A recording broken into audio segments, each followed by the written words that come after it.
ठीक है, अब इसको मल्टीप्लाई करना है। मल्टीप्लाई कैसे करेंगे? तो A1 को लिया ऐसे, A1 और डिस्ट्रीब्यूट कर दिया पूरे में। तो ऑर्डर देखना है यहाँ पे, क्रॉस प्रोडक्ट में कभी भी ऑर्डर को चेंज नहीं करते, ऑर्डर यहाँ पे मैटर करता है।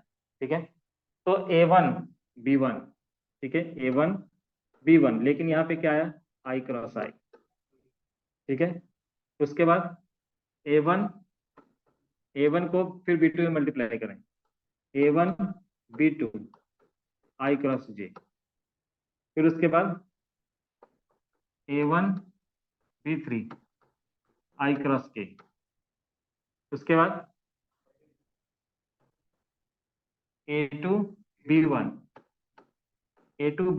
क्या लिखेंगे, J cross I plus A2B2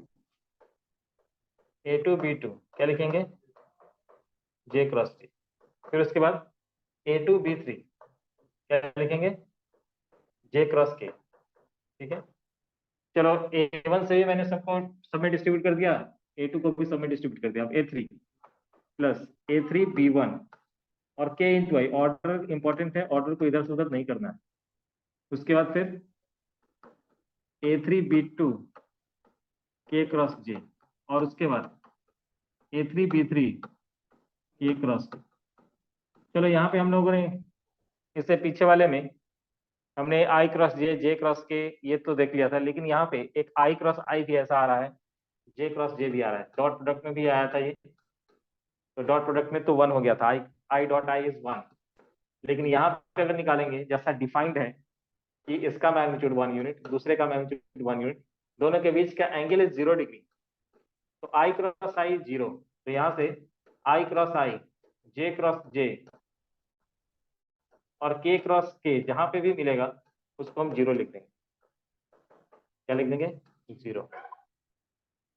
ठीक है, I cross I, J cross J, K cross K is equal to 0।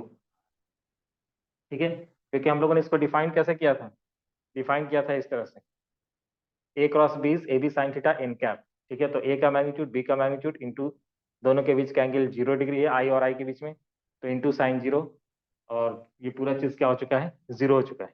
तो I cross I, J cross J और K क्रॉस K 0 होगा, लेकिन I क्रॉस J उसको याद रखेंगे हम इस तरह से। ठीक है, देखो बहुत सारे बुक में ऐसे लिखते हैं, दोनों एक ही चीज है, तुम्हें कंफ्यूजन ना हो इसके लिए बताते रहा हूँ। बहुत सारे बुक में ऐसे लिखते हैं, I इधर भी लिखते हैं J और इधर भी लिखते हैं K, तो I से J वाला डायरेक्शन वो पॉजिटिव लेते हैं, फर्क नहीं पड़ेगा, एक ही चीज। तुम देख लेना, I से J का डायरेक्शन इज पॉजिटिव, बाकी उसके उल्टा जाएंगे तो निगेटिव। ठीक है, तो I J यहाँ से भी वही आने वाला, I cross J is K, J cross K is I, K cross I is J, इस तरह से। ठीक है, क्लियर है? तो ऐसे लिखे है, लेकिन जनरल जो ट्रेंड है कि anti clockwise direction is taken as positive, तो ज्यादातर बुक में यही मिलेगा, लेकिन कुछ बुक ऐसे भी लिखते हैं। ठीक है, तो कोई कंफ्यूजन नहीं होना चाहिए। चलो, उसके बाद तो यहाँ पे हमें इसका एप्लीकेशन करना, I क्रॉस I आया है इधर, ये तो पूरा 0 हो जाएगा।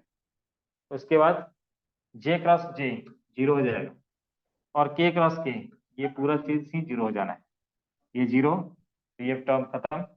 बचा क्या, A1 B2, और है क्या ये, I cross J, I cross J is K cap, तो यहाँ पे लिख देना हमें K कैप। ठीक है, उसके बाद चलो इसका काम हो गया हमारा। उसके बाद क्या है, A3B3 I cross K, I cross K, चलो यहाँ पे भी वो ड्रॉ करने देते हैं I J के, ताकि आसान हो, I J K। ठीक है, ये वाला डायरेक्शन पॉजिटिव, ये वाला डायरेक्शन निगेटिव। ठीक है, अब हमें देखना है क्या आ रहा है, ये I क्रॉस के ये वाला डायरेक्शन आ रहा है निगेटिव वाला, -J। तो क्या लिखूंगा यहाँ पे, -ऑफ A1B3 J कैप, ये -J जो था वो साइन आगे लगा दिया। ठीक है, उसके बाद इसका भी काम हो चुका है। Next A2B1 J cross I, J cross I, J cross I, J cross I A2B1 J cross I minus K। ठीक है, कहाँ पे, A2B1 हो गया J cross I, J cross, नहीं उल्टा लिख दिया ना, J क्रॉस I तो पॉजिटिव है, J नहीं, ठीक है ठीक है, J क्रॉस I नहीं है, हाँ ठीक है ठीक ठीक है, ये तीनों हो गया। उसके बाद ये तो जीरो हो चुका है, चौथा वाला टर्म J क्रॉस J है। फिर J cross K, J cross K कैसे जा रहे हैं, देखो यहाँ पे इस वाले डिरेक्शन में जा रहे हैं, पॉजिटिव वाले डिरेक्शन में जा रहे हैं, J cross K, J cross K is I, I. तो क्या लिखो, A2B3 J cross K is I। उसके बाद A3B1 K क्रॉस I, तो K से I जाने का डायरेक्शन, K से I जाने का डायरेक्शन J का डायरेक्शन है, J. ठीक है, तो क्या लिखूंगा, A3B1 J कैप, ठीक है, K cross I is J, यहां तक पहुंच चुके हैं हम लोग। उसके बाद A3B2 K cross J, K से J उल्टा है ना, माइनस I,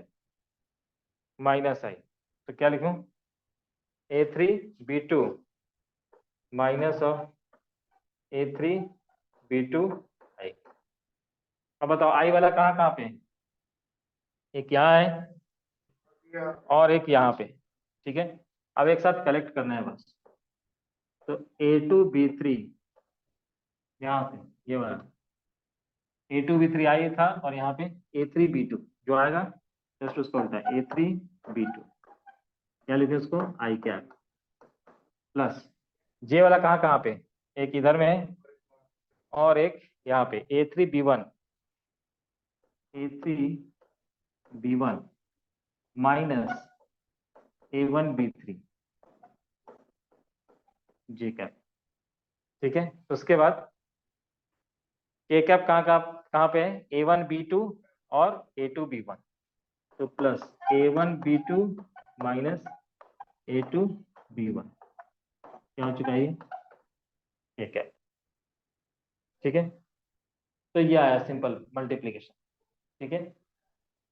लेकिन इसको एक दूसरा मेथड भी है करने का, ठीक है, इसको सॉल्व करने का एक दूसरा मेथड भी है, क्या है, तो वो है डिटरमिनेंट मेथड, ये बता देता हूँ उसके बाद, ठीक है। ये सिंपल सा है कि डिस्ट्रीब्यूट डिस्ट्रीब्यूट कर दिया, उसके बाद ये अगर किसी को सर्कल याद है तो उसके according I J K put कर देंगे, वो निकल के चला आएगा, ठीक है। लेकिन एक और मेथड भी है डिटरमिनेंट मेथड, ठीक है, वो क्या है, उससे भी सेम रिजल्ट ही आता है, ठीक है, लेकिन वो थोड़ा ऑपरेट करना आसान है, ठीक है। तो वो क्या है,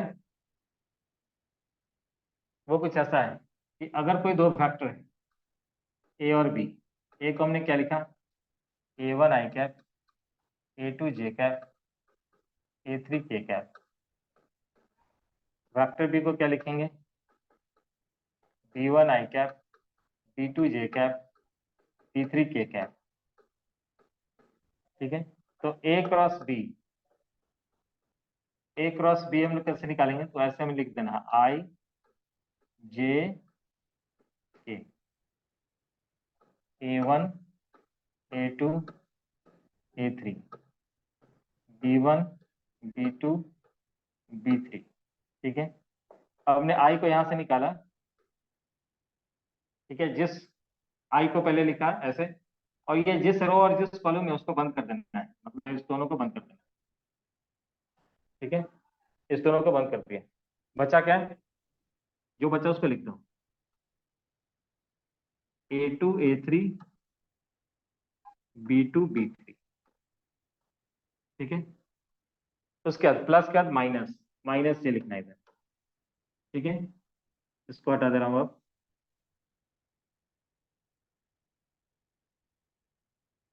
माइनस J, इसको बंद किया, इसको बंद किया, क्या लिखेंगे, A1 A3 B1 B3, और फिर उसके बाद प्लस के कैप में क्या करेंगे हम लोग, इसको अल्टरनेट प्लस माइनस, ये चीज ध्यान रखना है। अब के वाला है तो ये रो, ये कॉलम और ये वाला रो बंद कर दिया है, जो बचा वो क्या है, A1 A2 B1 B2, ठीक है। अब ध्यान रखना है इस चीज का, ये फर्स्ट मल्टीप्लीकेशन है, ये फर्स्ट मल्टीप्लीकेशन ऐसा है, ठीक है। ये क्या है, ये फर्स्ट मल्टीप्लीकेशन, फर्स्ट मल्टीप्लीकेशन। और ये सेकेंड मल्टीप्लीकेशन है with minus sign, minus sign यहाँ पे लगेगा, तो ऐसे लिखेंगे I1 मतलब आई कैप, और ये हो जाएगा A2 B3 minus B2 A3, ठीक है। फिर माइनस जे क्या हो जाएगा, A1 B3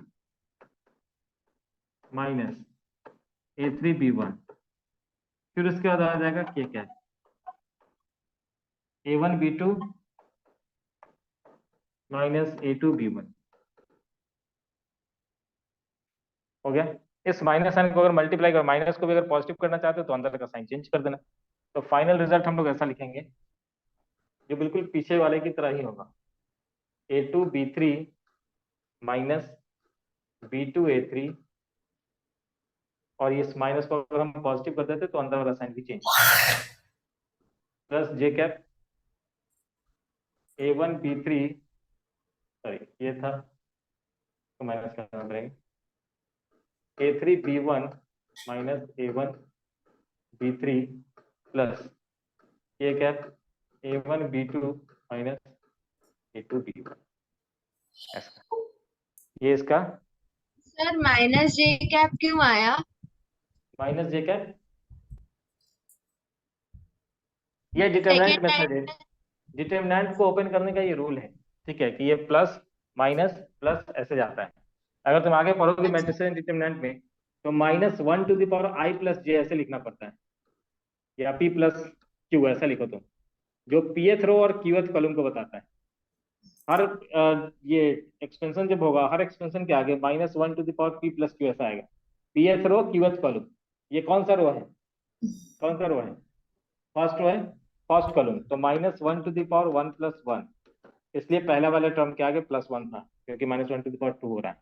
दूसरे वाले को जब हमने ओपन किया, तो ये कौन सा रो है, फर्स्ट रो सेकेंड कॉलम, तो फर्स्ट रो सेकेंड कॉलम, तो ये हो जाएगा -1 to the power 3, तो निगेटिव होगा। मैंने इतना तुम्हें कुछ नहीं बताया, मैंने तुम्हें सिर्फ ये बताया तुम अल्टरनेट प्लस माइनस कर दो बस, तो जब आएगा तब वो पढ़ लेना, ठीक है। वो डिटरमिनेंट का एक्सपेंशन का रूल है कि अल्टरनेट पॉजिटिव निगेटिव ऐसे रखना है, ये प्लस माइनस प्लस इस तरह से, ठीक है। और करना क्या है, तो जब हम आई को लिख रहे हैं, किसी का माइक ओपन है, बंद कर दो, सुमेधा, सुमेधा का माइक ओपन, बंद करो, ठीक है। तो इसको हम लोग इस तरह से लिखेंगे, क्लियर है।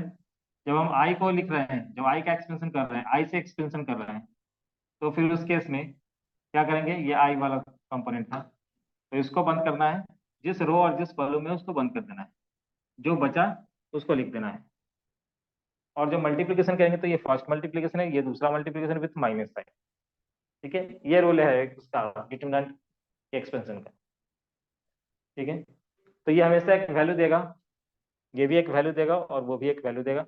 इस तरह से ये पूरा का पूरा फैक्टर के फॉर्म में, ये तो एक वैल्यू है इंटू आई कैप है, फिर ये वैल्यू है जे कैप है, और दूसरा एक वैल्यू है के कैप है, ठीक है। क्लियर है यहाँ तक,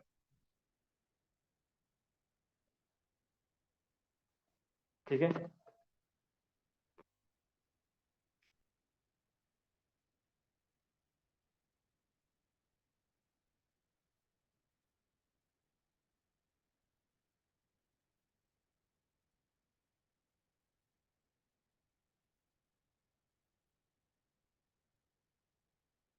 ठीक है यहाँ तक।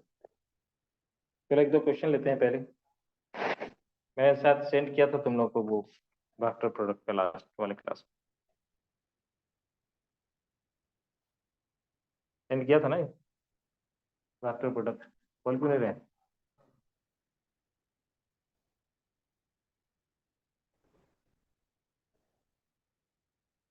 क्या था।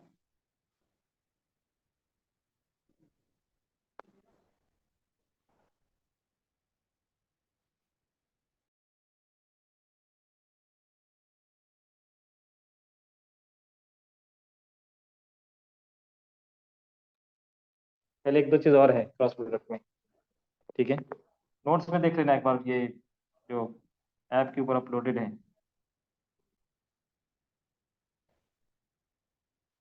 ठीक है, इसका एप्लीकेशन बाकी है, इसका प्रॉपर्टीज बाकी है। अब इसका जरूरत कहाँ पे है? ठीक है, तो जरूरत होगा जब दो फैक्टर को मल्टीप्लाई करें। जैसे मान लो कि ऐसे दे देंगे, वो एग्जांपल लिख रहा हूँ। ठीक है, कि यहाँ पे आर्बिट्री शेप का कोई ऑब्जेक्ट है, एक्सिस इधर में है, इस एक्सिस के रिस्पेक्ट में इसका पोजीशन वेक्टर मालूम है। ठीक है, क्या है? Vector R equal to I cap plus 2 J cap minus K cap, ऐसा है। ठीक है, और जो फोर्स यहाँ पे लगाया गया है इस पॉइंट पे, जो फोर्स अप्लाई हो रहा है इस डायरेक्शन में, वो फोर्स कुछ ऐसा है, 2 आई कैप प्लस 3 जे कैप माइनस या प्लस 2 के कैप, ऐसा है। हमें कहा गया है कि कैलकुलेट कैलकुलेट टॉर्क। टॉर्क को कैलकुलेट करो, where torque is defined as where tau is equal to R cross F. Tau बता दिया उन्होंने, कि अभी तुम्हें नहीं पता कि टाउ क्या है, तो समझ लो कि टाउ आर क्रॉस एफ। तो तुम्हें निकालना है इसका टॉर्क, क्या होगा बताओ, ट्राई करो जल्दी। जिससे करता है, तुम्हें दो मेथड बताया मैंने, दो मेथड बताया। एक डिस्ट्रीब्यूशन मेथड है कि आर क्रॉस एफ। हाँ, ये ध्यान रखना है, ये नहीं कि लिखते समय किसी को एफ को आगे लिख दिया, आर को पीछे लिख दिया, नहीं। A cross B is not equal to B cross. ठीक है, ये प्रॉपर्टीज में हम लोग देखेंगे इस एग्जाम्पल का प्रॉपर्टीज में। अभी थ्योरी चलेगा, इसका थ्योरी खत्म करना है आज। ठीक है, तो बताओ क्या होगा इसका आर क्रॉस एफ, जल्दी फटाफट करके बताओ।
क्या है इसका?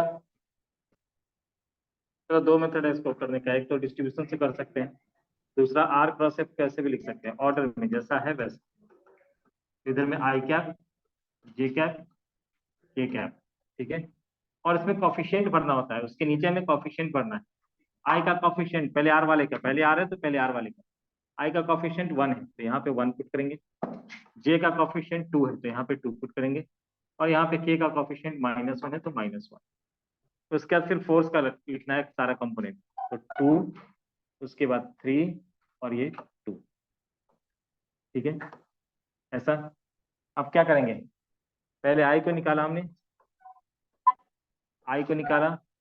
ठीक है, अब इसको बंद करेंगे, इसको बंद करेंगे, इसको बंद करेंगे। 2 इंटू 2 4, उसके बाद 3 इंटू -1, लेकिन आगे में एक माइनस भी लगाना है, +3। ठीक है, इसका काम तो हो गया। ये समझ में आया सब लोगों को? ठीक है, पहला रो पहला कॉलम था, बंद किया, जो बचा उसको लिख दिया है इसके अंदर मल्टीप्लाई करके 1 इंटू 3। या फिर तुम्हें अगर दिक्कत हो तो पहले चलो ऐसे करके करो। आई कैप, ये बंद किया था, ये बंद किया था, ये क्या था, ये 2। तो डिटरमिनेंट के अंदर 2 -1 3 2, ऐसे लिखेंगे। फिर उसके बाद माइनस जे फिर से। अब जिस रो और कॉलम में है उसको बंद कर देना है। बचा क्या, 1 -1, और उसके बाद ये क्या था, 2, 2 और 2, उसके बाद प्लस के कैप में फिर इसको बंद करेंगे तो 1 2 2 और 3, 1 2 2 और 3। ठीक है,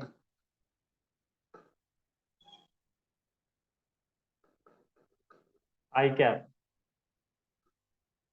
2 × 2 4, 4 + 3 -j कितना है, 2 + 2, उसके बाद प्लस के कैप, क्या हो गया, ये मल्टीप्लीकेशन, फिर माइनस ये 3 -4, 4 + 3 7 आई कैप -4 जे कैप, फिर इधर है माइनस के कैप। हो गया, मिल गया वेक्टर। तो वो दो वेक्टर का क्रॉस किया तो हमें एक नया वेक्टर ही मिला। ठीक है, तो ये इसका टॉर्क हो गया। ऑलरेडी इसमें वेक्टर है, ऑलरेडी डायरेक्शन लगा हुआ है। अगर इसका मैग्नीट्यूड पूछा जाए तो क्या करूंगा, मैग्नीट्यूड अगर पूछे तो इस टॉर्क का मैग्नीट्यूड कैसे कैलकुलेट करेंगे, टाउ का मैग्नीट्यूड इक्वल टू √7 का स्क्वायर प्लस -4 का स्क्वायर प्लस -1 का स्क्वायर। यानी ये हो चुका है क्या, 7 का स्क्वायर यानी क्या, 49 प्लस 16 प्लस 1, कितना हो जाएगा ये, 50 + 66 √66। ये इसका मैग्नीट्यूड हो गया। यूनिट जो होता है वो लिख देंगे, R × F था तो न्यूटन और metre, newton metre is the unit of torque. ठीक है,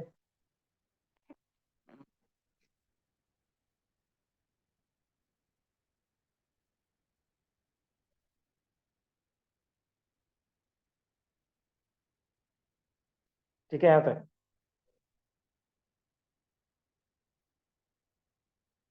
अच्छा, इससे रिलेटेड एक और क्वेश्चन पूछा जाता है, कभी कभी तुम्हें क्वेश्चन में फ्रिक्वेंटली मिलेगा कि calculate the vector which is perpendicular to both the vector. दो वेक्टर दे रखा है, दे रखा होगा, और तब तुम्हें कहेंगे कि ऐसा वेक्टर निकालो जो दोनों वेक्टर के परपेंडिकुलर। तो ऐसे केस में भी तुम्हें क्रॉस प्रोडक्ट ही करना होगा। ठीक है, एप्लीकेशन बता रहा हूँ।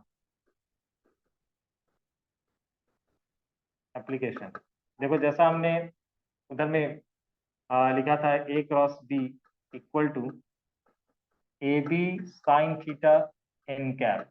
अब ध्यान से देखना, इधर n कैप क्या था, यूनिट वेक्टर। तो कभी तुम्हें यूनिट वेक्टर, ऐसा वेक्टर निकालना पड़े जिसका मैग्नीट्यूड 1 है और वो यूनिट वेक्टर इस दोनों वेक्टर के परपेंडिकुलर। क्वेश्चन में बोल देंगे, दो वेक्टर तुम्हें दे देंगे और कहेंगे कि तुम ऐसा वेक्टर निकालो जो दोनों वेक्टर के परपेंडिकुलर, परपेंडिकुलर।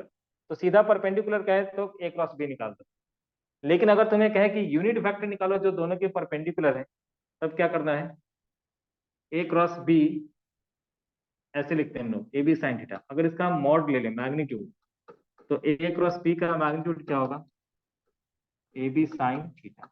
n क्या यूनिट वेक्टर है, 1 यूनिट होगा। ठीक है, तो A × B का मैग्नीट्यूड सिर्फ हम AB sin थीटा लिखेंगे। इसका भी मैग्नीट्यूड आता है यहाँ पे, लेकिन यूनिट वेक्टर का मैग्नीट्यूड 1 यूनिट होता है, इसलिए इसको हमने 1 कर दिया। तो A × B का mod equal to AB sin theta. ठीक है, A × B का mod is AB sin theta. ठीक है, अब ध्यान से देखना, मुझे निकालना था क्या, यूनिट वेक्टर। तो n कैप को मैं क्या लिखूंगा, n कैप को मैं लिखूंगा इस तरह से, A × B by AB sin theta, लिख सकते हैं। और AB sin थीटा को हम लोग क्या लिखते हैं, मॉड ऑफ A × B। तो देखो ये जस्टिफाई भी हो गया कि यूनिट वेक्टर को हमने ऐसे ही तो डिफाइन किया था कि कोई vector divided by its magnitude, किसी वेक्टर को उसके मैग्नीट्यूड से डिवाइड कर देते हैं तो यूनिट वेक्टर आ जाता है। ठीक है, तो ऐसे भी निकाल सकते हैं यूनिट वेक्टर को, अगर ए बी और थीटा इतना सारा इन्फॉर्मेशन होगा तो। नहीं तो हम ऐसे भी निकाल सकते हैं कि क्रॉस प्रोडक्ट पहले निकालें, उसका मैग्नीट्यूड से डिवाइड कर दें। ठीक है, ऐसा वेक्टर जो दोनों के परपेंडिकुलर हो, तो ऐसे में दो वेक्टर का क्रॉस प्रोडक्ट कर दो। क्रॉस प्रोडक्ट करने से एक नया वेक्टर सी मिलेगा। मैंने बताया था ये खुद में एक वेक्टर है, एक नया वेक्टर है जिसके पास डायरेक्शन है। तो वो जो वेक्टर है वो ए के भी परपेंडिकुलर है और सी के भी परपेंडिकुलर है। यानी कि अगर तुम्हें ऐसे दे कोई क्वेश्चन, देखना यहाँ से, ये चालाकी करते हैं वो लोग, ऐसा लिखेंगे कि दो वेक्टर है ए क्रॉस बी, ठीक है, और ए के साथ उसका डॉट निकालना है। बताओ क्या होगा आंसर, बताओ क्या होगा आंसर। अरे ए क्रॉस बी कैसा है, एक ऐसा वेक्टर है सी जो ए और बी दोनों के परपेंडिकुलर, और परपेंडिकुलर का डॉट प्रोडक्ट तो जीरो होता है। आई डॉट जे क्या होता है, जीरो होता है। ठीक है, तो ऐसा वेक्टर हमने निकाला, ये सी आया एक ऐसा वेक्टर, और ये सी वेक्टर क्या है, परपेंडिकुलर टू ए भी है, और सी जैसा डिफाइन है कि परपेंडिकुलर टू बी भी होगा। ए क्रॉस बी एक ऐसा वेक्टर है जो ए के भी परपेंडिकुलर है और बी के भी परपेंडिकुलर। तो ए क्रॉस बी अगर नया कोई वेक्टर है तो मैंने सी लिख दिया कि ये सी एक वेक्टर है। सी क्या है एक्चुअल में, ए क्रॉस बी। ए क्रॉस बी से हमें एक नया वेक्टर मिला था सी, ठीक है, लेकिन सी कैसा वेक्टर है, ए के भी परपेंडिकुलर और बी के भी परपेंडिकुलर। तो ए या बी में से किसी के साथ भी अगर इसका डॉट आएगा तो हमेशा जीरो देगा। ठीक है, तो अगर कहीं पे ऐसा लिखा है A dot A cross B और तुमसे इसका आंसर पूछे तो लिख दो जीरो। अगर इसको बी के साथ डॉट करें, ठीक है, दो वेक्टर अगर एक दूसरे के परपेंडिकुलर है तो उसका डॉट प्रोडक्ट जीरो होता है, तो उसका डॉट प्रोडक्ट जीरो होता है। ठीक है, दो वेक्टर अगर एक दूसरे के परपेंडिकुलर है तो उसका डॉट प्रोडक्ट जीरो होता है। ठीक है, तो अगर ए क्रॉस बी हमने निकाला तो ए क्रॉस बी का ए के साथ और बी के साथ दोनों के साथ ही डॉट जीरो देगा। ठीक है, ध्यान रखना है इसका। उधर मैं वो चाबी लाने के लिए गया हूँ, चाबी लेकर के आएगा तो ऊपर। ठीक है,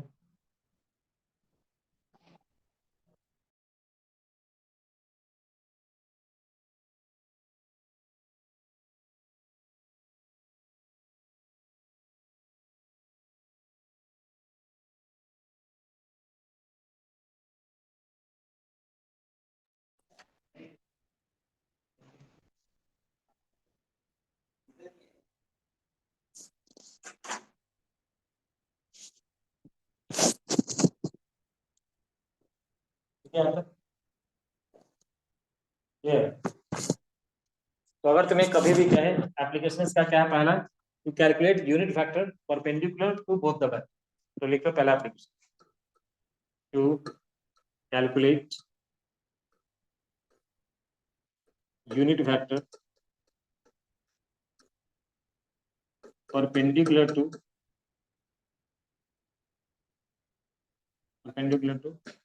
बोथ द वेक्टर। दो वेक्टर गिवन है और तुम्हें क्या है कि यूनिट वेक्टर निकालो जो दोनों वेक्टर के परपेंडिकुलर है। तो ऐसे कैलकुलेट करोगे यूनिट वेक्टर, ए क्रॉस बी निकाल देना जो आएगा, फिर उसका मैग्नीट्यूड से उसे इसमें डिवाइड कर देना। ठीक है, सीधा अगर कहे, अगर ऐसा कहे find the vector which is perpendicular to both the vector, दो वेक्टर दे देते हैं ऐसे, ध्यान से सुनना, क्वेश्चन दे रहा हूं। फाइंड, देखो if vector A equal to 2i cap plus 3j minus k and factor b equal to I cap minus j cap plus k cap. ठीक है, if a is this and b is this, find the vector which is perpendicular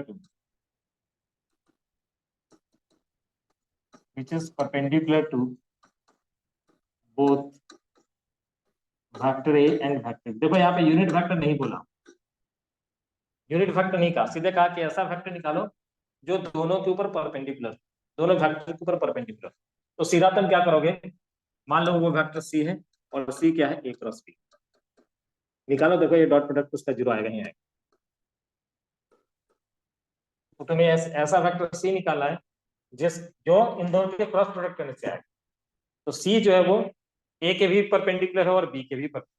तो जब भी दो vector दे करके और पूछे कि ऐसा वेक्टर निकालो जो दोनों के परपेंडिकुलर है, तो सिर्फ तुम्हें क्या करना है, C equal to A cross B कर, ए क्रॉस बी कर देना है, और जहां से जो भी वेक्टर आएगा वही वेक्टर ए और बी दोनों के ऊपर परपेंडिकुलर। इसी क्वेश्चन में, ये पहला क्वेश्चन, इसी में क्या था कि find the unit vector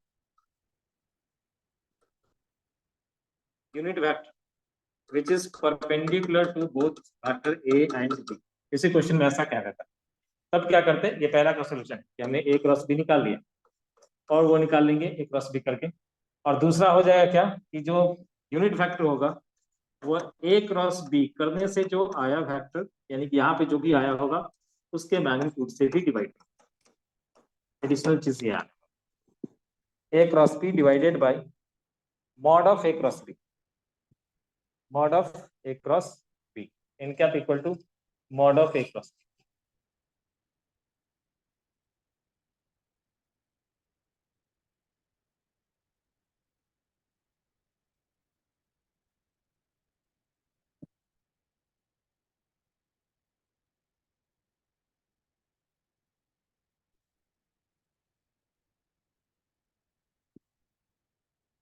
sir एक बार इसके पहले वाला स्लाइड दिखाइए ना।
ठीक है यहाँ पे। सर हम लोग A cap into B cap का क्रॉस प्रोडक्ट को directly C cap perpendicular to A vector और बी वेक्टर कैसे बोल रहे हैं? देखो यहाँ पे मैंने डिफाइन क्या किया था, याद करो, ए क्रॉस बी को कैसे डिफाइन किया था कि A into B into sine theta into N cap लगा हुआ था। एन कैप क्या था, unit vector which is perpendicular to both A and B, तुम खुद ही कह रहे हो ना which is perpendicular to the plane. हाँ। कि दोनों के, तो क्यों नहीं कह सकते, जब डिफाइन ही किया गया उसी तरह से क्रॉस प्रोडक्ट को डिफाइन ही किया गया है कि A B sine theta N cap, where N cap is the unit vector perpendicular to both vector A and B. तो हम अगर ए क्रॉस बी को सी कह रहे हैं तो सी क्या परपेंडिकुलर नहीं होगा ए और बी के? हाँ होगा, ठीक है। हाँ। और कोई किसी का कोई कंफ्यूजन है, कोई डाउट है तो पूछना इधर में।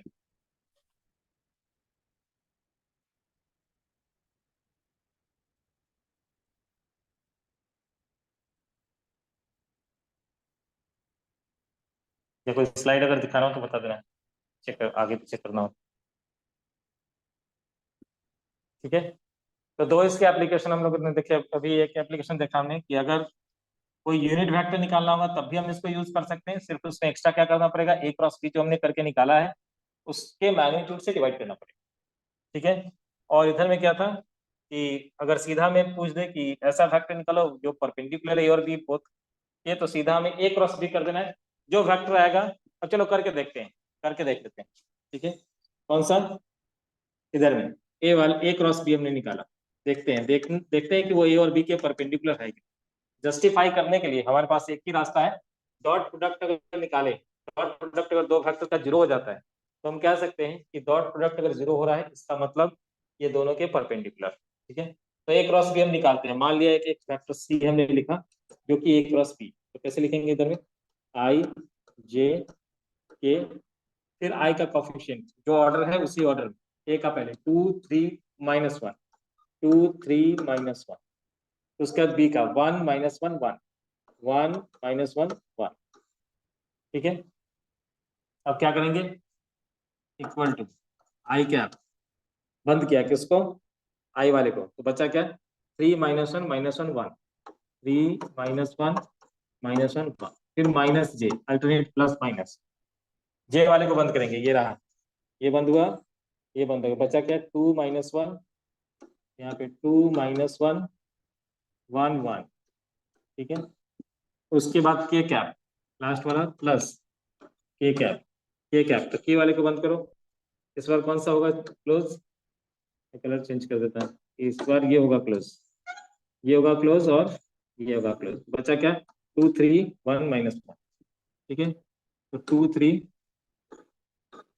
1 माइनस 1, अब क्या करना है, पहला मल्टीप्लीकेशन ये, दूसरा मल्टीप्लीकेशन ये विथ माइनस साइन, क्या लिखूंगा, आई कैप 3 इंटू 1 3 माइनस 1 प्लस 1, और एक और फॉर्मूला का माइनस, तो माइनस, फिर माइनस जे, 2 इंटू 1 2, फिर यहाँ पे 1 इंटू माइनस 1 और एक फॉर्मूला का माइनस, तो क्या हो जाएगा प्लस 1, उसके बाद प्लस के cap into 2 into minus 1 minus 2, और इधर में माइनस 3, तो क्या है फाइनली 2 आई कैप माइनस 3 जे कैप माइनस 5 के कैप, एक फैक्टर हमें मिल गया, एक फैक्टर हमें मिला, क्या मिला फैक्टर, 2 आई कैप माइनस 3 जे कैप माइनस 5 के कैप, एक फैक्टर में मिल गया।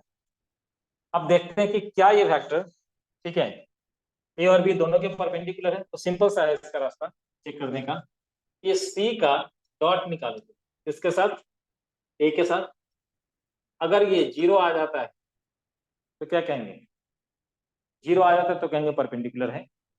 तो सी वाला फैक्टर कौन सा है, सी वाला फैक्टर तो ये है जो हमने निकाला, क्या था ये, सी वाला फैक्टर क्या था, 2 आई कैप माइनस 3 जे कैप माइनस 5 के, और ए वाला फैक्टर क्या था बताओ, 2 आई कैप प्लस 3 जे कैप माइनस के। अब बताओ इसको अगर हम मल्टीप्लाई करते हैं तो कैसे मल्टीप्लाई होता है, सी डॉट ए आई आई के साथ मल्टीप्लाई होगा, 2 इंटू 2 कितना हो गया 4, ये 3 इंटू 3 माइनस 9, और ये माइनस 5 इंटू माइनस 1 प्लस 5, बताओ ये जीरो हुआ या नहीं हुआ, हो गया ना। इसका मतलब ये जस्टिफाइड है कि सी जो आया है वो ए के परपेंडिकुलर है। चलो बी के परपेंडिकुलर है कि नहीं उसको भी देख लेते हैं। तो वेक्टर बी क्या था, वेक्टर बी क्या था,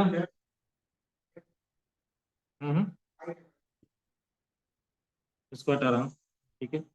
सी वाला वेक्टर क्या था, 2 आई कैप माइनस 3 जे कैप माइनस 5 के कैप, और फैक्टर भी कितना था,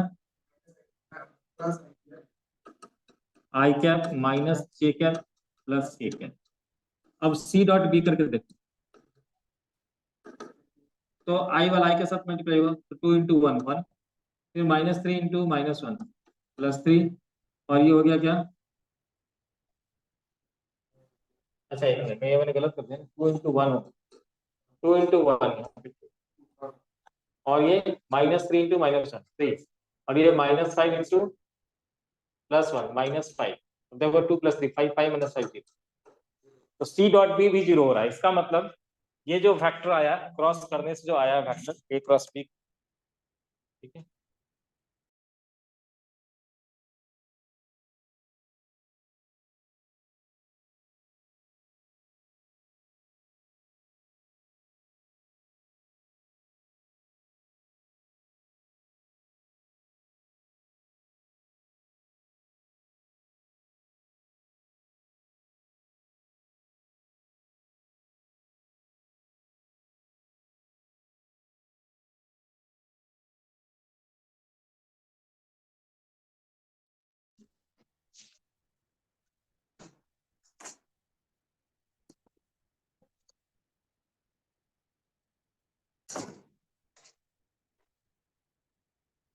ठीक है, यहाँ तक हो गया। जब परपेंडिकुलर फैक्टर निकाला तो हम ऐसे कैलकुलेट कर सकते हैं दो वेक्टर का परपेंडिकुलर वेक्टर।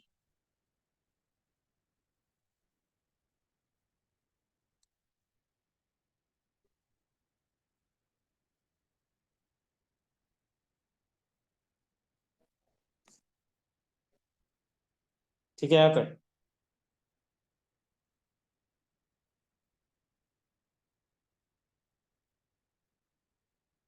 तो डिटरमिनेंट बता दिया। अब आ जाते हैं हम लोग properties of cross product.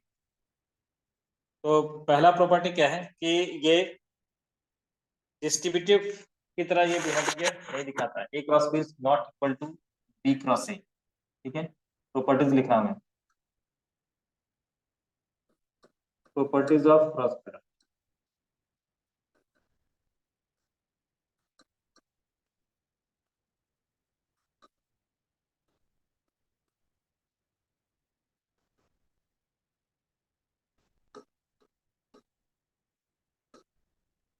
Properties of cross product of two vectors. पहला क्या है, A cross B is not equal to B cross A. तो ए क्रॉस बी किसके इक्वल है, A cross B equal to minus of B cross A. ठीक है, A cross B is not equal to B cross A. Order change करने से आगे minus आ जाता है। A dot B equal to B dot A लिखते थे हम लोग, कम्यूटेटिव था। डॉट प्रोडक्ट कम्यूटेटिव था, लेकिन क्रॉस प्रोडक्ट कम्यूटेटिव नहीं, ध्यान रखना इस चीज का। ठीक है, क्रॉस प्रोडक्ट कम्यूटेटिव नहीं है, डिस्ट्रीब्यूटिव है ऑर्डर में। ठीक है, अगर ऐसा है ए क्रॉस बी प्लस सी तो डिस्ट्रीब्यूट कर सकते हैं, डिस्ट्रीब्यूटिव है ये, लेकिन ऑर्डर को चेंज नहीं करना है। इक्वल टू है A cross B plus A cross सी, ये ऑर्डर को मेंटेन करता हुआ ऐसा होगा। ठीक है, मतलब डिस्ट्रीब्यूटिव है लेकिन कम्यूटेटिव नहीं है, ध्यान रखना इस पर। ठीक है, एसोसिएटिव प्रॉपर्टी ऑर्डर को सेम रखते हुए है। ठीक है, ऑर्डर को सेम रखते हुए एसोसिएटिव प्रॉपर्टी इसके अंदर रहेगा। तीसरा, एसोसिएटिव प्रॉपर्टी ऑर्डर को सेम रखते हुए ए क्रॉस बी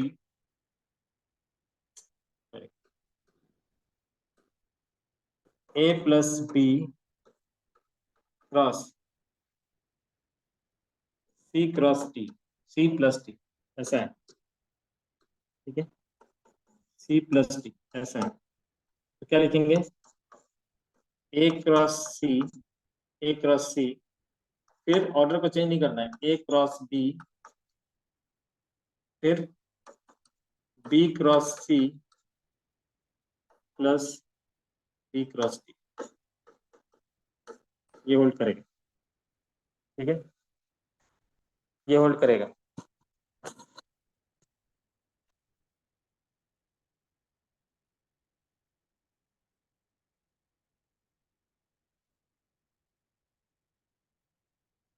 और दो पैरेलल वेक्टर का क्रॉस प्रोडक्ट क्या होगा, जीरो होगा। Cross product of two parallel vectors, यानी कि अगर हमने ऐसे लिखा ए क्रॉस ए तो ये जीरो हो जाएगा। क्यों, सिंपल सा है कि ए क्रॉस ए को हम क्या लिखेंगे, A cross A equal to A into sine zero, sine zero में से जीरो हो जाएगा। फिर उसके बाद ए क्रॉस ए हो गया, तो जैसा डिफाइन किया था कि ए का मैग्नीट्यूड बी का मैग्नीट्यूड बी की जगह पे बी ए ही है, और दोनों के बीच का एंगल 0 डिग्री है, तो जीरो, साइन जीरो। ठीक है, तो A cross A equal to A into sine zero ऐसा हो जाएगा। ठीक है, उसके बाद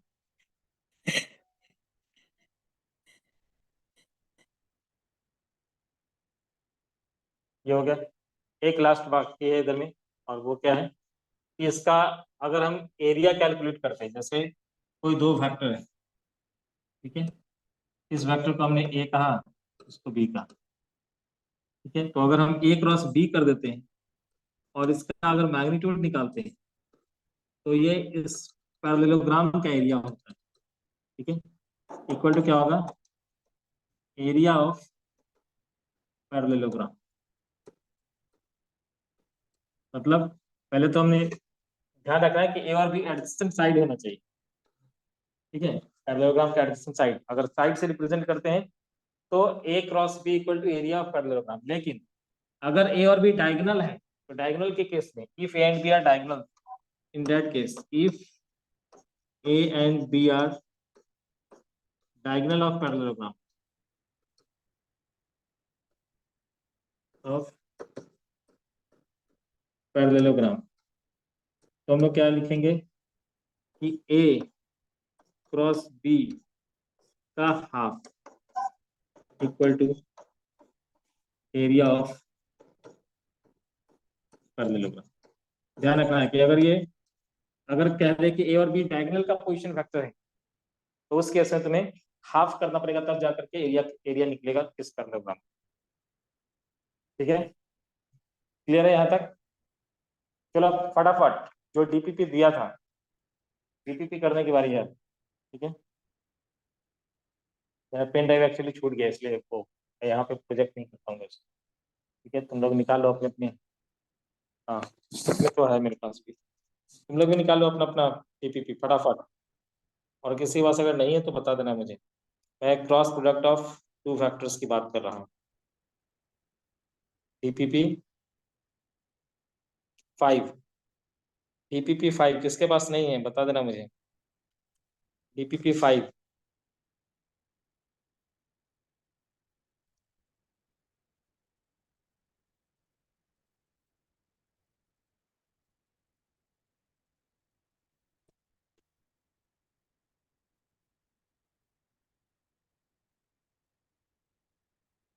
cross product of two vectors मिला।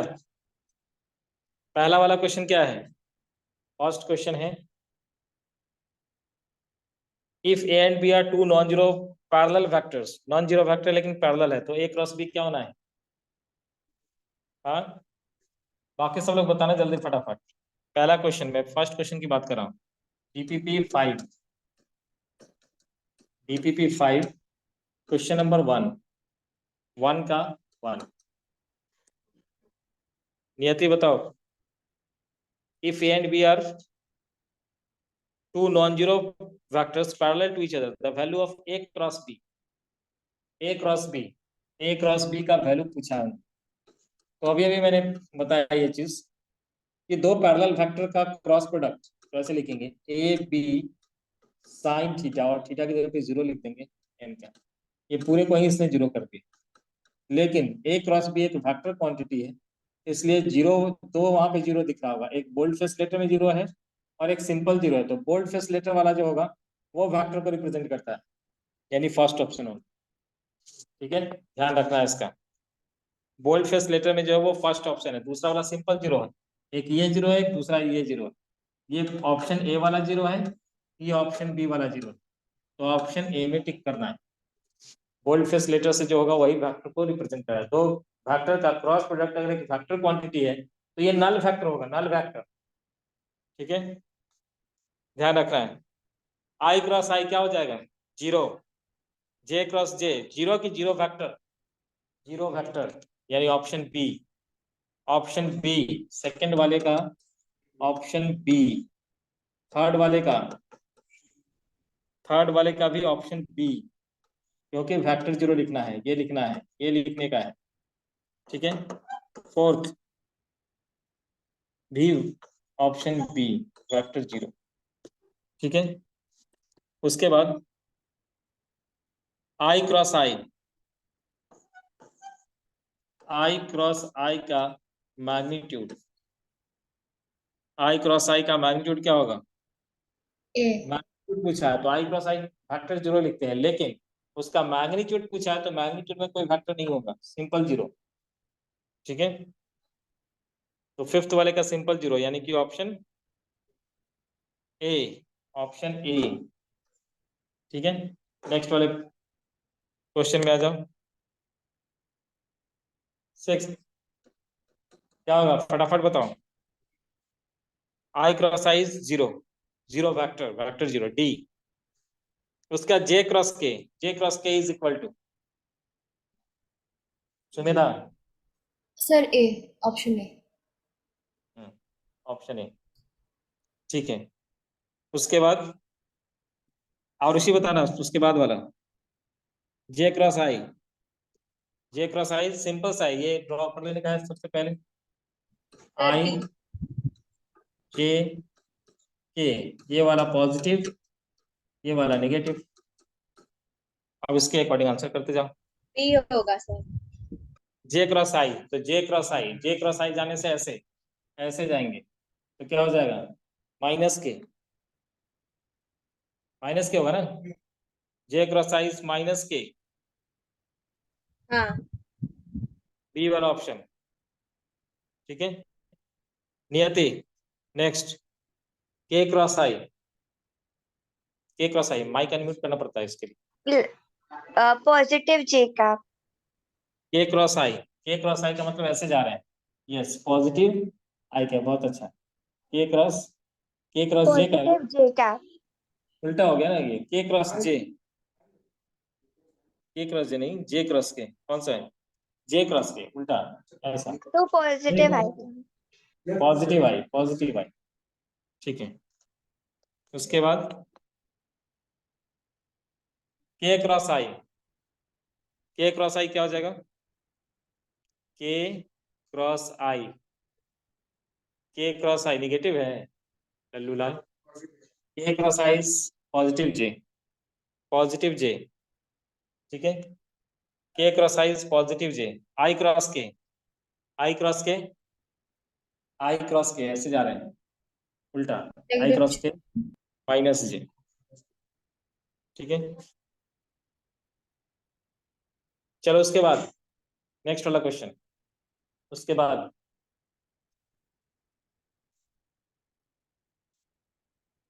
कोई वेक्टर ऐसा दे रखा है आई cap plus J cap minus K cap, दूसरा वेक्टर नहीं, ये क्वेश्चन नंबर कहाँ चला गया, 11 हाँ अभी है, ऊपर वो चाबी लाने के लिए गया, चाबी भूल गया सब तो अंदर में।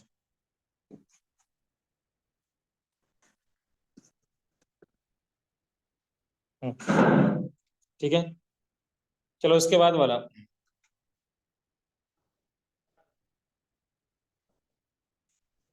हाँ ब्लूशीट क्यों चाहिए सर, मैं डायरेक्टली आ गया सर, घर तक नहीं गया, एक मिनट।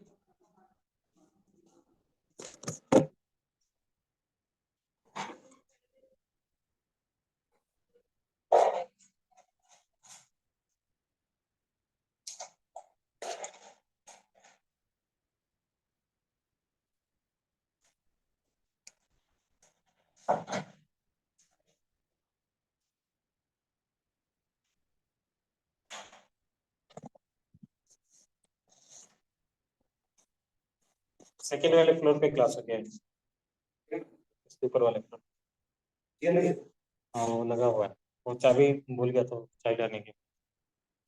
यहाँ का जो बोर्ड है, हाँ हाँ ये ऊपर में से,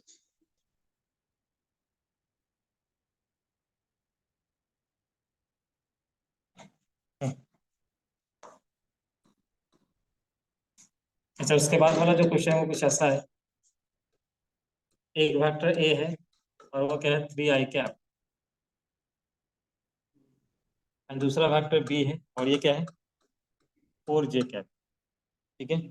तो ए क्रॉस बी कितना है, ए क्रॉस बी, तो ए क्रॉस बी क्या है 3i क्रॉस 4j, तो 3 into 4 12 लिख देना है, आई क्रॉस जे इसके कैप, तो कौन सा ऑप्शन, पहला वाला भी सही है, 12 इंटू ऐसा लिख सकते हैं ना इसको, 12 into i क्रॉस जे, ऐसा तो लिख ही सकते हैं। और दूसरा क्या, जो सेकेंड वाला ऑप्शन है वो भी करेक्ट, ये कैप में, ठीक है। Mark the correct option, question number 12, mark the correct options. क्या कहा है, A cross B equal to B cross A, सही है, सही है ना पहला वाला, गलत है लल्लू लाल, क्रॉस प्रोडक्ट में ऐसा नहीं होता, ठीक है, गलत है ये, पहला ऑप्शन गलत है। हाँ, A cross B equal to minus of B cross A, ये सही, ये बात सही, ये सही। उसके बाद vector product of two vectors obey commutative law. हाँ, नहीं, ठीक है, ऑल ऑफ द अबव, ये तो नहीं, तो सिर्फ कौन सा option, B, option B is the right one. ठीक है, उसी तरह से क्वेश्चन नंबर 2, देखो यहाँ पे ए और बी दोनों वेक्टर को डिफाइन कर दिया उन्होंने। अब यहाँ पे कह रहे हैं ए क्रॉस बी निकालने, निकालोगे, निकालोगे ना क्रॉस प्रोडक्ट से होमवर्क के रूप में। उसी तरह से ए और बी दे रखा है, ए क्रॉस बी निकाल करके मैग्नीट्यूड निकालना है क्वेश्चन नंबर 3 में। ठीक है, हो जाएगा। उसके बाद A cross B equal to A dot B, तो पूछा है find the angle between A and B. अब ऐसा क्वेश्चन आया, खैर ये हम लोग टाइप में डिस्कस करने वाले थे कि कभी कभी ऐसे क्वेश्चंस भी आते हैं तो एक तरफ तुम्हें डॉट दिखेगा, दूसरी तरफ क्रॉस दिखेगा, लेकिन जब क्रॉस दिखेगा तो क्रॉस के आगे मैग्नीट्यूड मॉडुलस का साइन लगा हुआ होगा। क्यों? क्योंकि डॉट एक स्केलर क्वांटिटी होता है, डॉट कैसे किसी वेक्टर के साथ इक्वल हो सकता है, इसलिए वेक्टर जब क्रॉस प्रोडक्ट में दिखे तो यहाँ पे मैग्नीट्यूड लगा हुआ हो। इसको हम लिखते हैं ए बी कॉस थीटा, इसको लिखते हैं A B sine theta, cancel cancel, tan theta equal to 1, तो थीटा इक्वल टू 45 डिग्री। कौन सा ऑप्शन? Option C. ठीक है, क्लियर है। अगर दो वेक्टर ए डॉट बी 0 है, इसका मतलब दोनों एक दूसरे के परपेंडिकुलर है, तो ए क्रॉस बी क्या होगा? मैक्सिमम होगा, मैक्सिमम। ए डॉट बी कहीं पे 0 हो रहा है, इसका मतलब है कि ए परपेंडिकुलर है बी के, और इसका मतलब है कि ए क्रॉस बी में हमें A B sine theta N cap put करने का है। तो ये तो 90 साइन 91 हो जाएगा, तो ये इसका मैग्नीट्यूड अगर पूछा जाएगा तो ए बी हो जाएगा, या mod of A mod of B. कौन सा ऑप्शन?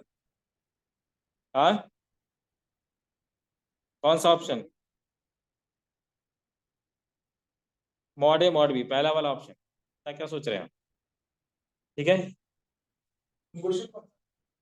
मैं क्वेश्चन नंबर 6 की बात कर रहा हूँ, 6। 5 तो आसान है, 5 तो रिजल्टेंट निकालना है। ठीक है, चलो ठीक है, ये तुम लोग से हो जाने वाला है। ठीक है, हम लोग आ जाते हैं एस सी वर्मा। ठीक है, एस सी वर्मा निकालो फटाफट, क्योंकि मैंने जैसा कहा था कि एस सी वर्मा के ईच एंड एवरी क्वेश्चन हम लोग यहाँ पे करेंगे। तो अभी एक बेसिक अंडरस्टैंडिंग हमें मिल चुका है। ठीक है, अभी प्रॉब्लम के ऊपर एक और क्लासेस के बाद भी एक क्लास होगा। ठीक है, और उसके बाद तुम लोग का एक टेस्ट होगा इसके ऊपर। ठीक है, इसलिए प्रिपेयर रहना।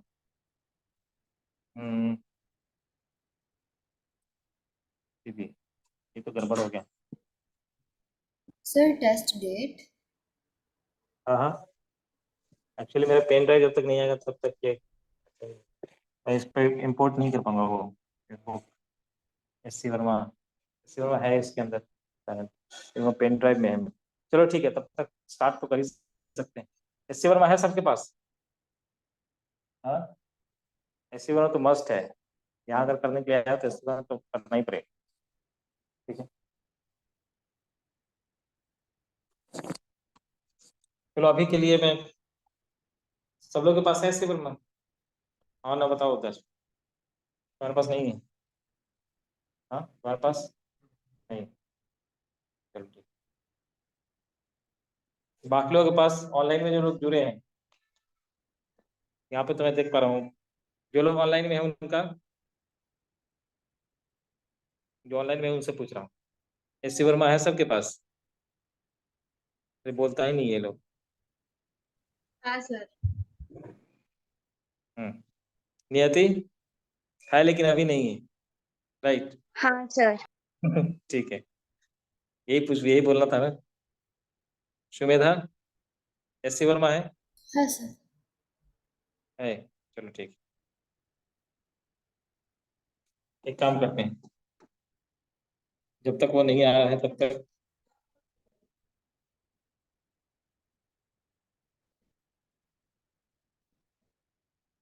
चलो तब तक वहीं से एक क्वेश्चन लेते हैं, क्या नाम, टीपीपी से ही लेते हैं। मैंने भेजा की के लिए।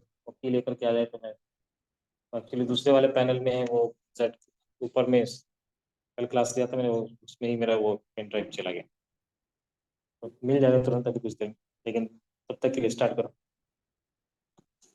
पहला क्वेश्चन मैं लिख देता हूँ, चलो ठीक है। पहला क्वेश्चन क्या था मेरे पास?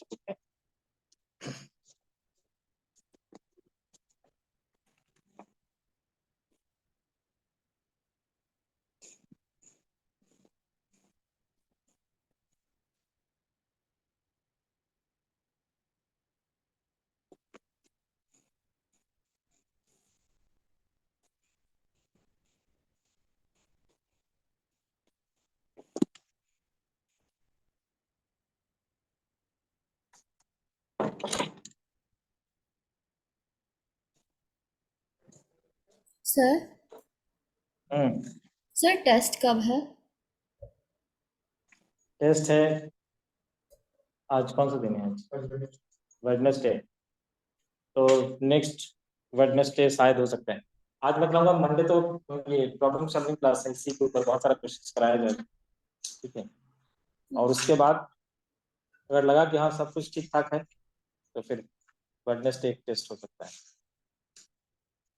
Okay sir. ठीक है।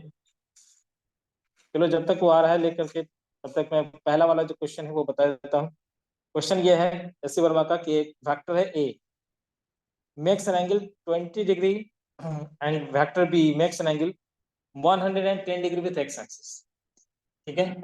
इससे भी स्टार्ट हो चुका है क्वेश्चन नंबर 1। क्या क्वेश्चन? ये दो वेक्टर है हमारे पास, सबसे पहला काम क्या करना है, बना लेना, ठीक है, ताकि क्वेश्चन में बार बार हमें नहीं जाना पड़े। रेफरेंस फ्रेम के अंदर ही या जो भी डायग्राम है उसके अंदर ही हम सब कुछ दिखा देंगे। कहा कि दो फैक्टर है ए एंड बी। ए जो है वो कितना एंगल बना रहा है 20 डिग्री, और बी जो है वो 110 डिग्री बना रहा है। तो ए को हमने एक्स एक्सिस के साथ 20 डिग्री पे दिखाया, और यहीं से 110 डिग्री मतलब ये वाला बी, यहां से 110, ठीक है। तो पता तो चल ही गया होगा कि दोनों फैक्टर के बीच में कितना एंगल, दोनों फैक्टर के बीच में कितना एंगल है 90, है ना। दोनों फैक्टर के बीच में कितना एंगल है, एक वेक्टर ए है दूसरा वेक्टर बी, हमें तो दोनों वेक्टर के बीच का एंगल चाहिए, बीच का एंगल ये वाला है, ये है 90, ठीक है। ये तो 90 है दोनों के बीच का। अब हमें क्या पूछा गया है, the magnitude of the vector, vectors are 3 and 4 metre respectively, find the resultant. कहा कि एक वेक्टर का मैग्नीट्यूड 3 यूनिट है, दूसरे वेक्टर का मैग्नीट्यूड 4 यूनिट है, तुम रिजल्टेंट निकालो। तो रिजल्टेंट कैसे लिखेंगे, resultant equal to A square plus B square plus 2ab cos 90। ये क्या हो चुका है 3 का स्क्वायर प्लस 4 का स्क्वायर प्लस 0, यानी कि 5 आ चुका है। तो रिजल्टेंट कितना हुआ 5 यूनिट। लेकिन मैंने बताया था कि जब भी हम किसी का मैग्नीट्यूड बताते हैं तो साथ में हमें डायरेक्शन भी बताना है। तो डायरेक्शन बताने के लिए हमें tan अल्फा कैलकुलेट करना पड़ेगा, वो होता है b sin theta by a plus b cos theta. दोनों का मैग्नीट्यूड पता है, एक का कितना है 3, दूसरे का 4, तो 4 इंटू साइन 90 डिवाइडेड बाई कितना 3 plus 4 sine 0, sine 90 sorry, cos 90 है नहीं, कॉस 90, कॉस 90, कॉस 90 की वैल्यू 0, साइन 90 की value 1, tan alpha equal to 4/3, alpha equal to tan inverse 4/3। तुम लोग को पता है 3-4-5 ट्रायंगल, 3-4-5 एक स्पेशल ट्रायंगल, पहले भी बता चुका हूँ, ठीक है। ये अगर 3 है, ये 4 है और ये 5 है, तो 3 के सामने वाला 37 डिग्री होगा और ये वाला 53 डिग्री होगा। अब यहां से तुम निकाल सकते हो कि tan 37 कितना है, तो 3/4, लेकिन tan 53 की अगर बात करें तो वो 4/3। तो यहाँ से तो एंगल निकल ही गया होगा कि अल्फा की जो वैल्यू है वो 53 डिग्री। लेकिन ये जो एंगल आता है वो एंगल कहाँ से आता है, ये एंगल आता है फ्रॉम द फर्स्ट वेक्टर। तो फर्स्ट वेक्टर ए है, ए के साथ ये एंगल आया है 53 डिग्री। ध्यान से सुनना, ए के साथ ये एंगल आया है 53 डिग्री, ए के साथ। 53 डिग्री ए के साथ, यहाँ पे 53 डिग्री। बताओ एक्स एक्सिस के साथ कितना होगा? 53 + 20, 73 degree from x axis. Positive x axis से 73 डिग्री पे, ये इसका रिजल्टेंट होगा। पेन ड्राइव देख सकते हैं ऊपर से।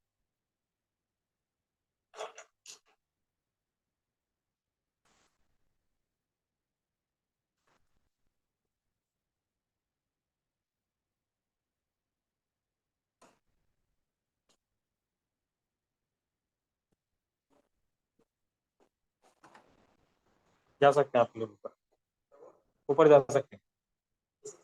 हाँ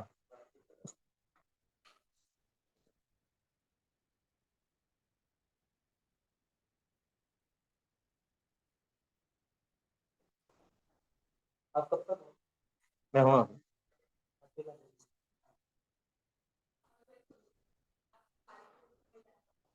हो गया, ठीक है। नेक्स्ट वाला क्वेश्चन एक और है, क्वेश्चन नंबर 2। ए और बी दो वेक्टर हैं of magnitude 10 units each. If they are inclined to the X axis at an angle 30 degree 60 degree respectively, find the resultant. आ जाए ऊपर। हाँ यहाँ पे होगा। हाँ तुम लोग का ऊपर में होगा।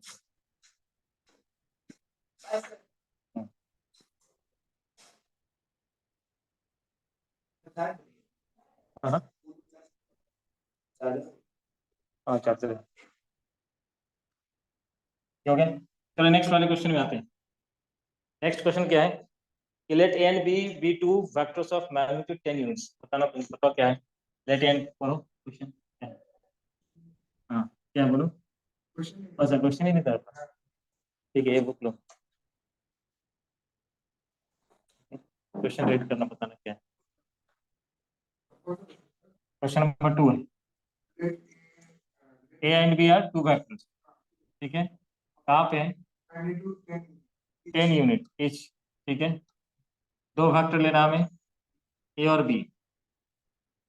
आगे बोलो।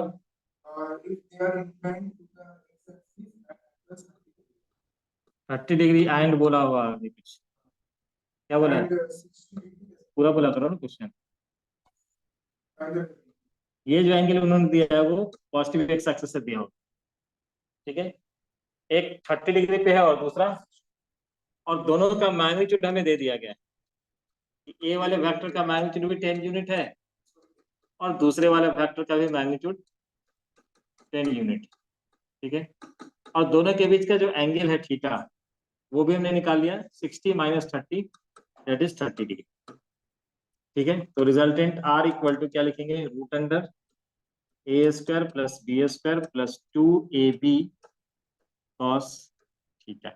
इससे ज्यादा जल्दी अगर रिजल्ट चाहिए तो बता रहा हूँ क्या करना है, ठीक है। ए का वैल्यू कितना है? 10, बी का वैल्यू कितना है? 10 + 2 × 10 × 10 इंटू कॉस कितना हुआ? 30। मिल गया?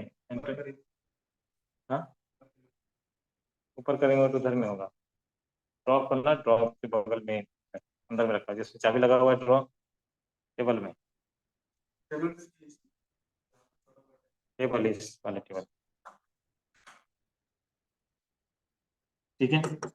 ये क्या हो चुका है? 100 + 100 + 2 × 100 इंटू कॉस 30। एक काम करो, अभी कॉस 30 से पंगा नहीं लेने का है, इसको ऐसे छोड़ दो, ठीक सर है। हाँ बोलो। ये क्या HC वर्मा का एक्सरसाइज का क्वेश्चन है? एक्सरसाइज का क्वेश्चन चल रहा है,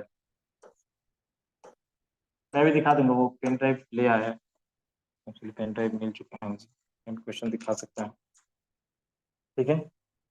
अब क्या करना है, फिर मैं शॉर्टकट बताऊंगा इसका, शॉर्टकट हम क्या करते हैं।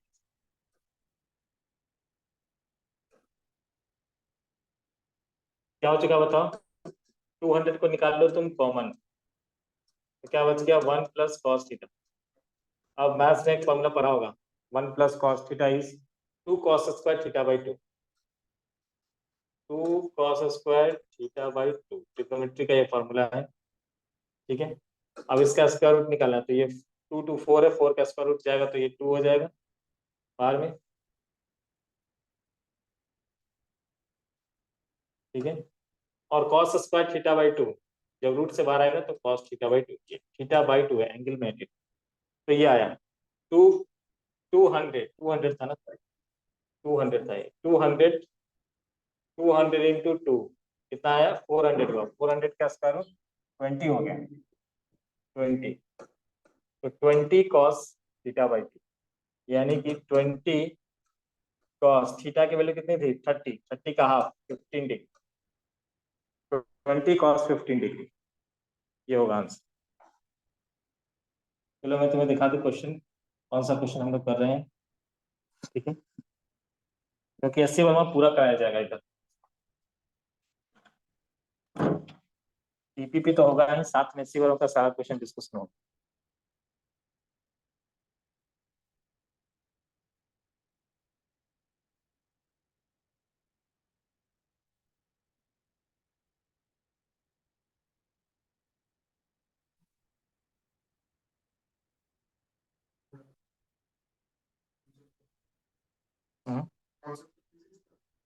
वॉल्यूम 2 है, वॉल्यूम 1 चाहिए। ये रहा कॉन्सेप्ट ऑफ फिजिक्स पार्ट 1।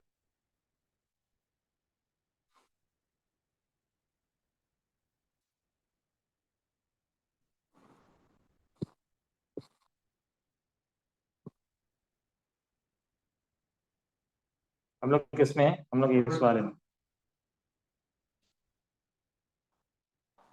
ठीक है, vector A makes an angle 20 degree and vector b makes an angle 110 degree with the x-axis.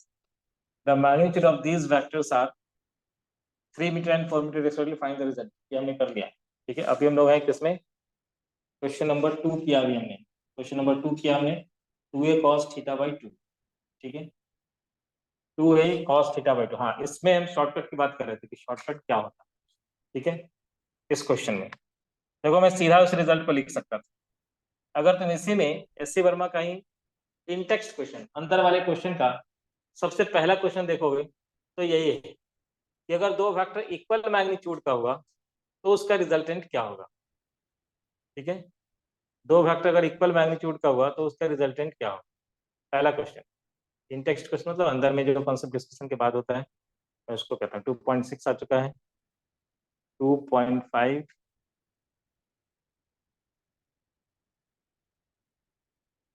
ये रहा पहला क्वेश्चन, ये रहा सामने। क्या कहा, two vectors are equal magnitude A, दोनों का मैग्नीट्यूड एक कह दिया है, और दोनों के बीच का एंगल कितना है, थीटा। तो पूछा find the magnitude and direction of the resultant.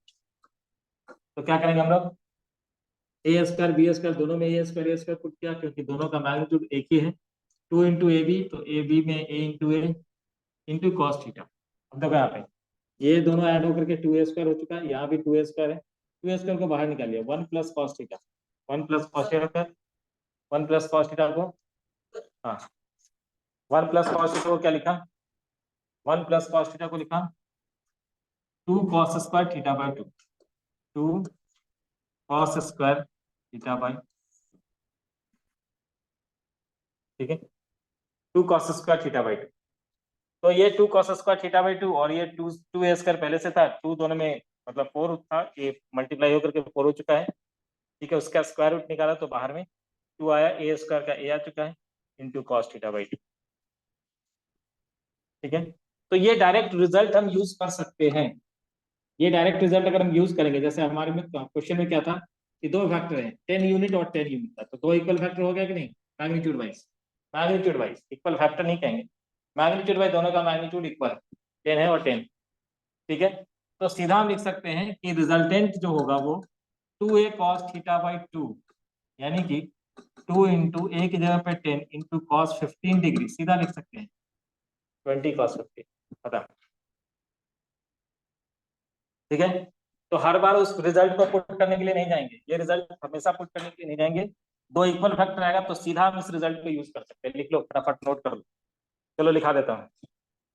ठीक है, दो अगर इक्वल फैक्टर हैं, इस इतना हम करने नहीं जाते, ये 10 यूनिट, ये 10 यूनिट, तो सीधा क्या लिखता मैं 2a cos थीटा बाई 2, तो 2 इंटू ए की जगह पे 10 मैग्नीट्यूड लिखना है, इंटू cos 15 डिग्री, सीधा हो जाता है इसका 2a cos थीटा बाई 2। ठीक है, तो अगर दो फैक्टर इक्वल मैग्नीट्यूड के हैं, if two factors of equal magnitude, ठीक है, एक वेक्टर ए है एक वेक्टर बी है, लेकिन मैग्नीट्यूड भाई दोनों इक्वल है, इसका मैग्नीट्यूड दोनों का मैग्नीट्यूड ए है, तो उस केस में resultant R is equal to under root A square plus 2 A square cos theta, A square 2 A square, और यहाँ भी 2 ए स्क्वायर कॉस थीटा, इसको हमने सीधा निकाल लिया, 2 A square 1 plus cos theta, 1 plus cos theta को क्या लिखेंगे 2 cos square theta by 2 cos, ये ट्रिग्नोमेट्री का फॉर्मूला है, अभी के लिए इनको नहीं पता होगा याद कर देना। ठीक है, तो resultant R equal to 5l 2a cos theta by 2, ये मेरे लिए इंपॉर्टेंट है, और जो अल्फा होता है वो हाफ एंगल पे होता है, तो अगर इक्वल वेक्टर है तो उसका रिजल्टेंट बिल्कुल बाइसेक्टर से होकर के जाए।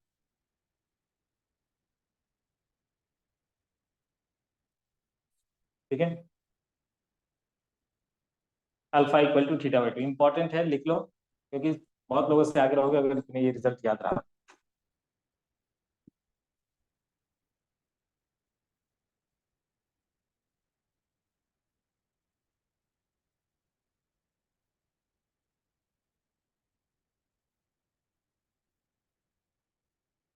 दूसरा, दो तीन चीज अभी तुम्हें सीखने को मिलेगा एससी वर्मा में कि और आसान हम कैसे कर सकते हैं चीजों को। ठीक है, क्वेश्चन नंबर 3 में आते हैं, आ जाओ क्वेश्चन नंबर 3 में, लिख लिया?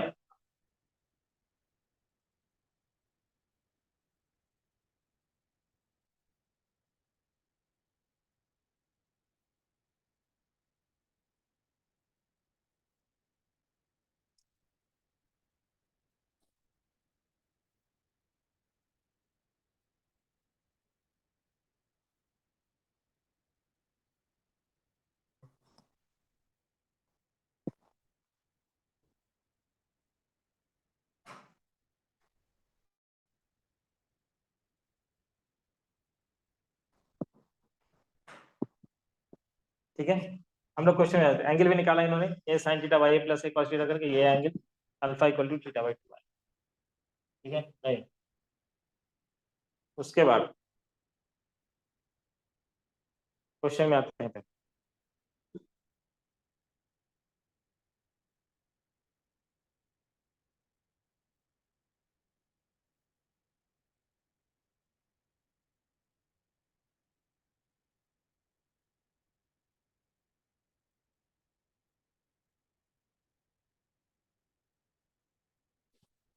ये था ना क्वेश्चन नंबर 3, क्या कहा, add factor A B and C each having magnitude of 100 unit and inclined to the x axis at 45 degree, 135 degree and 350 degree respectively। क्या करेंगे बताओ? देखो कोई ऐसे भी सोच सकता है, चलो मैं इस क्वेश्चन को पहले इंपोर्ट करता हूँ।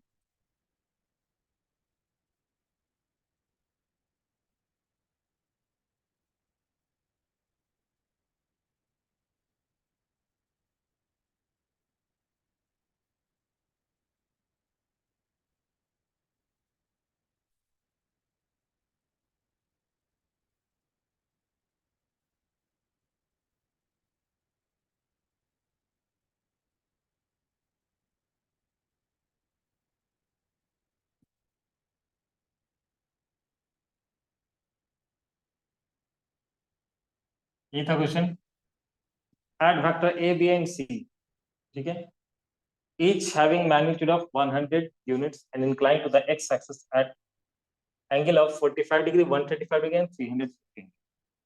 अगर कोई इसको ड्रॉ करना चाहेगा तो कैसे ड्रॉ करेगा ये बताओ? ड्रॉ करेंगे कैसे, पहले हम रेफरेंस फ्रेम ले लेते हैं। ठीक है, और एक वेक्टर को 45 डिग्री पे रखेंगे। दूसरा वाला वेक्टर को 135 मतलब इधर, 135 मतलब यहाँ से 135, ठीक है। सारा एंगल ये पॉजिटिव एक्स एक्सिस से लेते हैं, यानी कि इधर से अगर हम लोग देखेंगे तो 45 डिग्री। और तीसरा जो है वो है 315 डिग्री पे, ठीक है, वो भी 100 यूनिट। 315 अगर जाएंगे तो क्या हो जाएगा, ऐसा यहाँ से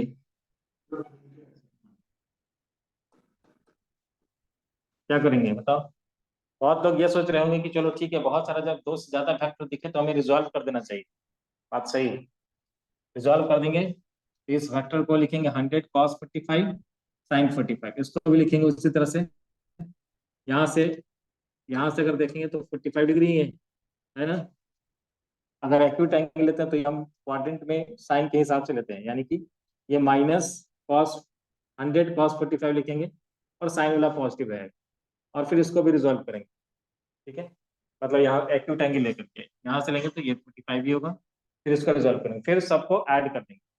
बहुत लोग ऐसा सोच सकते हैं, जिन लोगों ने डायग्राम के ऊपर अच्छा से काम किया है वो तुरंत इसका आंसर बता देंगे कि ये भी 100 यूनिट, ये भी 100 unit, equal and opposite factor, add करने पर जीरो। नेगेटिव फैक्टर है ना, और ये दोनों तो नेगेटिव, जितने जोर से ये खींच रहा है उतने ही जोर से इधर भी खींच रहा है, ये कहाँ जा रहा है, कहीं नहीं जा रहा, ठीक है। तो बचा सिर्फ कौन सा, ये वाला फैक्टर, यही आंसर,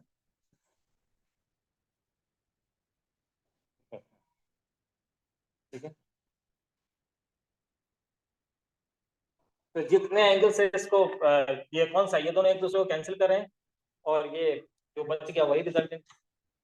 तो जिसने अच्छे से काम किया वेक्टर के ऊपर वो सिर्फ ड्रॉ करेगा, बता देगा 100 यूनिट 45 डिग्री, 100 यूनिट, रिजल्टेंट कितना, 100 यूनिट विद 45 डिग्री एंगल, ये तो बचा है, ठीक है। समझ में आया क्या कहा।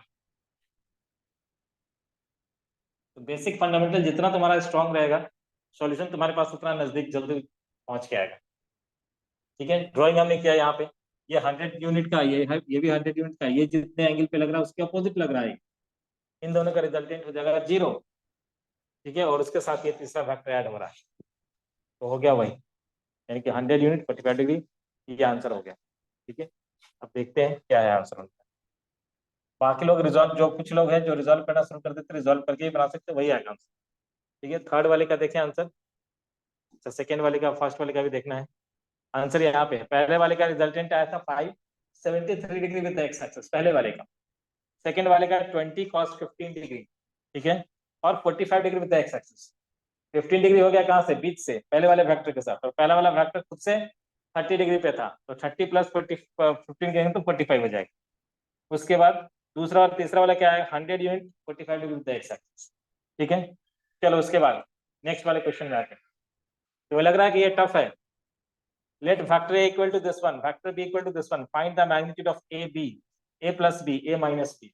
क्या करेंगे, वेक्टर A का मैग्नीट्यूड, तो 3 का स्क्वायर 5, 4 का स्क्वायर 3 का स्क्वायर अंडर 5 हो गया इसका मैग्नीट्यूड। इसका मैग्नीट्यूड कितना हो, 3 का स्क्वायर 4 का स्क्वायर 5 हो गया इसका मैग्नीट्यूड। A प्लस B कर रहे हैं, 4 प्लस 3 7, 3 प्लस 4 7, 7 का स्क्वायर 7 का स्क्वायर 7√2।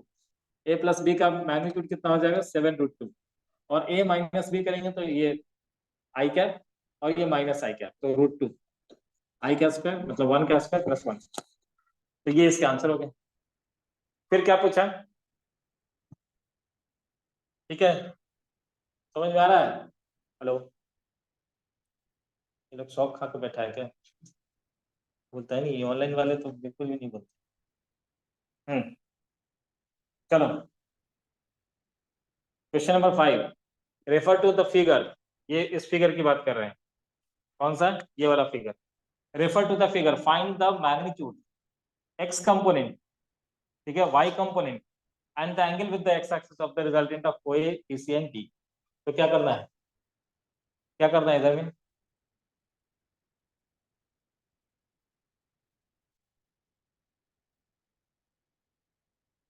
सबको शिफ्ट कर देना है एक ही ओरिजिन पे। मैंने बताया था कि अगर हम फैक्टर को पैरेलली शिफ्ट कर देते तो चेंज नहीं होता है, ठीक है। ऐसे ला सकते, इसको भी उठा के लिया यहाँ पे, अब सब एक ही जगह पे आ चुका है, अब उसको कंपोनेंट को रिजॉल्व करके निकालो। ठीक है, सब एक साथ आ चुका है। अब कंपोनेंट में इसको रिजॉल्व करके कैलकुलेट कर दो। ठीक है, इसका कंपोनेंट निकालो एक्स और वाई, इसका कंपोनेंट निकालो, इसका कंपोनेंट एक्स और वाई निकालो, सबको ऐड कर दो आई वाले के साथ जे के साथ। ठीक है, ऊपर है सब क्लास। एक मिनट,